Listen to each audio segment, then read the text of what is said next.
Office Raikam Jong Deputy Commissioner ka Eastern West Khasi Hills District haringkat ka jingatray lang katanat Food, Civil Supplies and Consumer Affairs Chilong hinni kasngi pratarik unailar arja arpulai kala penlong ik program kerpang na kabenta ki sordar snong ban pensai haki ya ka jingmentoy ban penyaso yo Aadhaar number bat ki ration card. Ya kanik program bala penlong hapo Tirot Singh Memorial Hall pendeng umyong lawan ban pensai pait bado Additional Deputy Commissioner ka Eastern West Khasi Hills District uba E Nongbri ka Chairman jong Food Civil Supplies and Consumer Affairs ka Kong J Kharshandi bat ki pat ki dukhat jong katanat Food Civil Supplies and Consumer Affairs haringkat ka jingon sakhi lang ki sordar snong ki nongkit kam snong lambat ki riu pat ba jong kanik than. Uba e Nongbri habakran hakani kasngi ulay thu baka may rang kadai ka headquarter jong ka Eastern West Khasi Hills District Henry ka don siya try do habaken katkum ka jingdon ki brio bapenyaso yaw Aadhaar bat ka ration card habay nujor bat ki pan. Hakaba kumba 40% nakasispa kibaladap kat ba 90% kibampat penyaso. Nakatakadaw ulaong baka don kamban penlong yakum kini program ya merjumot kiban ai jing pensai syaki sordar khnang bakin la ban pensol thupat yakinong song snong bakin mi syakmat ban wan penyaso yaw Aadhaar bat ki ration card.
Dan sebelumnya kami ketua oleh Israel Menara, bila ada orang juga lembaga dalam meeting, sehingga pada sekali bahan dua aspek tiga, buat itu nak bagi di dan belakang hari ada macam bagi dakwah dua macam ini siapa yang memang siapa yang ada konsensus. Ini sebenarnya saya masih ada percaya itu bila anak ada tahu. Kita mahu berlari Padahal dengan kami kita ambil ini jika kita bersumpah di education, sebentar bersumpah, sebentar kembali ke sana bosmo, dengan apa yang disediakan, begini bersumpah di education, ini akan menjadi persoalan dari umum pengenalan penonton yang sini jemaah adalah penyelesaian apa maksudnya kalau mencapai tapi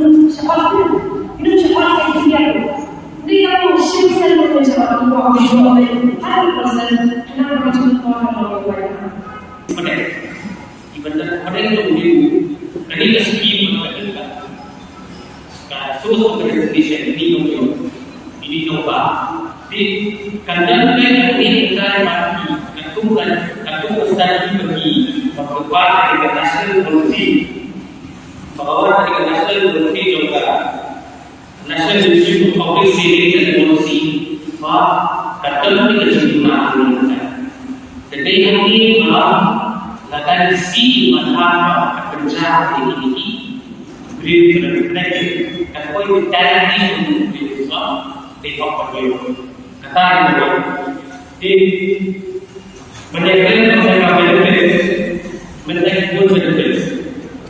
Begitu kita tulis sebab kendaraan ada di dalam kau. Kendaraan di dalam kau berubah dengan ini.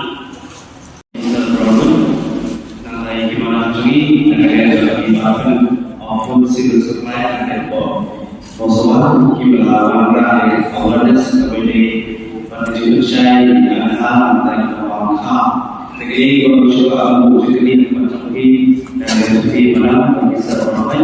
Ini kalau Indonesia kalau negara ini kita masyarakat kita masyarakat kita bersama untuk kerana yang baru kita beneficiary seperti apa yang hal fashion. Regi mission kalau kita ada itu beneficiary sebenarnya apa kita kerjakan kita akan kita sih akan kita kerja dalam organisasi. Nah, kalau dari segi dalam negara kita ini kita upah sih nama unsur sudah biasa. Kalau ada yang ini tadi yang bisa kita kalau atau itu kita lakukan. Jadi itu upah ila yang menunjukkan ada baik untuk kita membangun bentuk rasanya.